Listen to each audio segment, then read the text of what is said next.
آپ جب اللہ پر پکا یقین کرنے والے لوگوں میں بیٹھتے ہیں نا، آپ کا یقین بھی بڑھنا شروع ہو جاتا ہے. یار اس کو اللہ پر کتنا بھروسہ ہے، بیمار ہے پھر بھی کہتا ہے میرا رب کریم ہے، پریشان ہے پھر بھی کہتا ہے اللہ کی رضا پر راضی ہوں، میرا رب سب ٹھیک کر دے گا. جب ایسے لوگوں کے ساتھ آپ بیٹھتے ہیں نا، آپ کا یقین توکل بھی مضبوط ہونا شروع ہو جاتا ہے، بندہ اسٹرانگ ہونا شروع ہو جاتا ہے. اور جب بندہ بیٹھتا اٹھتا ہی ایسے لوگوں میں ہے جو ہر وقت مایوسی کی باتیں کرتے ہیں، ہر وقت جناب آنے والے خطرات اور پریشانیوں کا ہی ذکر کرتے رہتے ہیں، ارے بھائی کچھ نہیں ہونا، سب برباد ہو گیا ہے، سب ختم ہو گیا، ان کے پاس جب بیٹھو ایسا لگتا ہے سب کچھ تباہ ہونے والا ہے.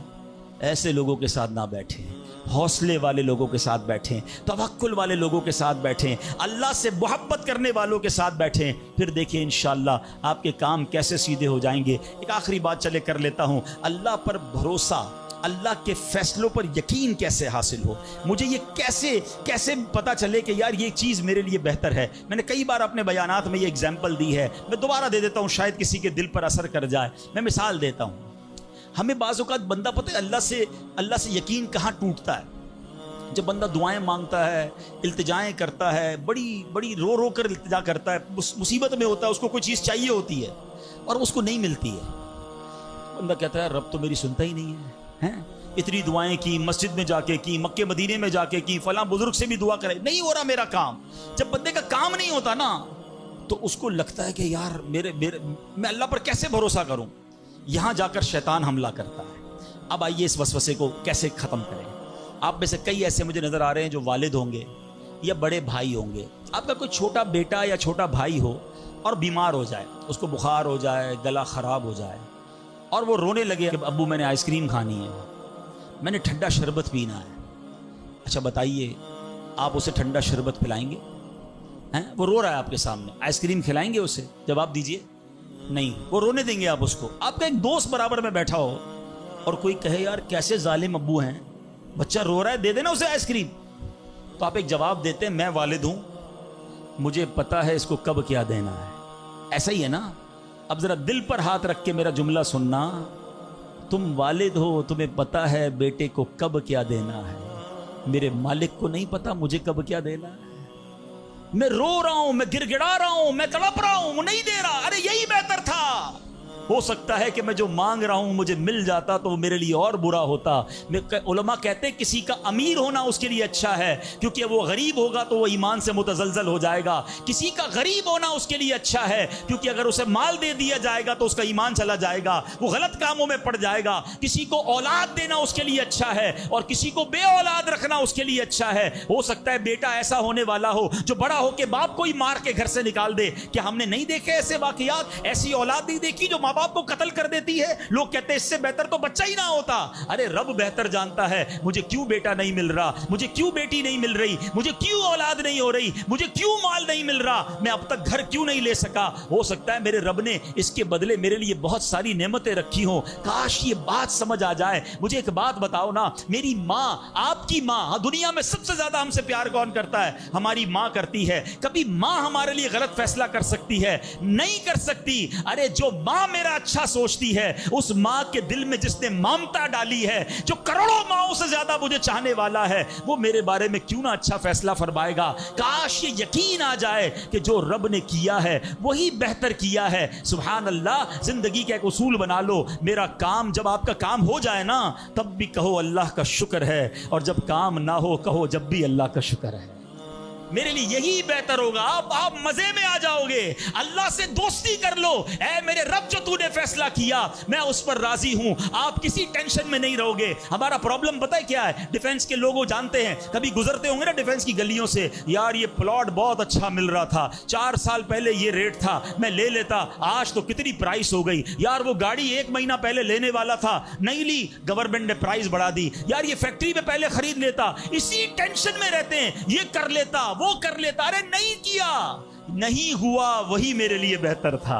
جو رب نے دیا وہی میرے لیے بہتر ہے. خدا کی قسم جس دن اللہ پر بھروسہ سیکھ لیا، رب سے دوستی کر لی، رب کے فیصلوں پر اطمینان تمہیں حاصل ہو گیا، زندگی کے بہت سارے غم ختم ہو جائیں گے. جو بھی ہوگا وہ رب کی طرف سے ہے. ارے جب حضرت ابراہیم آگ میں ڈالے جا رہے ہیں، جبریل امین آ کے پوچھتے بتاؤ اے ابراہیم تمہاری کوئی مدد کر سکتا ہوں، کوئی حاجت ہے؟ فرماتے مجھے کوئی حاجت نہیں. کہا اللہ سے تو کہہ دو کہ رب دیکھ رہا ہے، اس کا دیکھنا میرے مانگنے سے بہتر ہے. آئے ہائے اللہ حضرت ابراہیم کے اس یقین کا کوئی ذرہ عطا فرما دے، اس توکل کا کوئی حصہ عطا فرما دے۔ باتیں تو ہم بڑی بڑی کرتے ہیں، مگر جب سر پہ پڑتی ہے، جب کوئی مشکل آتی ہے، پھر ہمارا یقین ہل جاتا ہے۔ اللہ مجھے بھی اور آپ کو بھی اپنی سچی محبت عطا فرمائے، سچا یقین عطا فرمائے، سچا بھروسہ عطا فرمائے۔ اور یقین کریں جس دن رب پر بھروسہ مل گیا، آپ کی مشکل، آپ کی غم کی آگ باغ بننا شروع ہو جائے گی، آپ کی مشکلیں آسان ہونا شروع ہو جائیں گی۔ اللہ کریم ہم سب کو اپنا بھروسہ نصیب فرمائے۔ الحمدللہ ایسی پیاری باتیں دعوت اسلامی کے اس پیارے ماحول میں سکھائی جاتی ہیں۔ میری گزارش ہے اس مدنی ماحول سے وابستہ رہیں۔ صلو علی الحبیب صلی اللہ تعالی علی محمد پاک کی وہ آیتیں جس میں رب کریم نے مومنوں سے براہ راست بات کی ہے، مسلمانوں سے براہ راست بات کی ہے، اور فرمایا یا ایھا الذین آمنو، اے ایمان والو۔ وہ ہم نے انشاءاللہ سیریز کو لے کے چلنا ہے، اور ہم نے اس بیان کا یا اس ٹاپک کا نام رکھا ہے قرآن کی باتیں۔ تو پہلی آیت ہم کور کر چکے تھے جس میں نبی پاک علیہ الصلوۃ والسلام کی شان بڑے شاندار انداز میں، سورہ بقرہ کی وہ آیت تھی جس میں ہمیں یہ بتایا گیا تھا کہ اے ایمان والو، پیارے آقا سے بات کیسے کرنی ہے، ان کو راعنا نہیں کہنا، ان کو انظرنا کہنا ہے۔ آج جو ہم نے آیت پڑھنی ہے، قرآن پاک کی جس آیت کو سمجھنا ہے، یہ بھی قرآن پاک کی سورہ بقرہ کی آیت ہے، پارہ نمبر 2 ہے اور آیت نمبر 153 ہے۔ بیوٹیفل آیت and so many good lessons from that آیت۔ اب وہ آیت کون سی ہے؟ بسم اللہ الرحمن الرحیم، یا ایھا الذین آمنوا استعینوا بالصبر والصلاۃ ان اللہ مع الصابرین۔ ترجمہ اس کا کیا ہے؟ اے ایمان والو، صبر اور نماز سے مدد مانگو، بے شک اللہ صابروں کے ساتھ ہے۔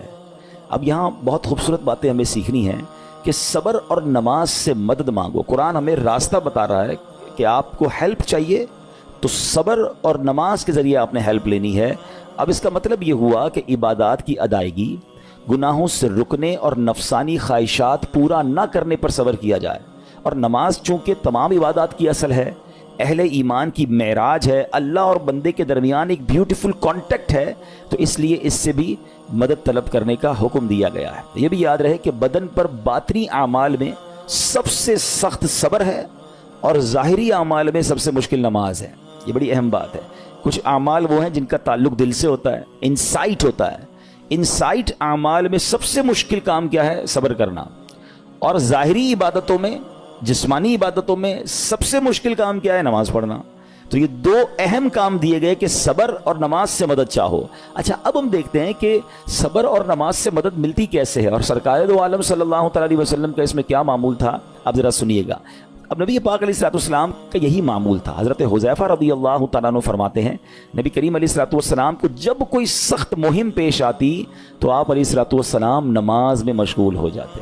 جب میں خود اس آیت کی کچھ دنوں پہلے تیاری کر رہا تھا تو بڑا ایک نیا، کہتے ہیں نا، نیا باب آنکھوں کے سامنے کھلا کہ یقیناً جب ہم پرابلم میں آتے ہیں ہم دعا بھی کرتے ہیں، ہم لوگوں سے بھی کہتے ہیں، مگر کیا ڈائریکٹلی ہم نماز کی طرف جاتے ہیں؟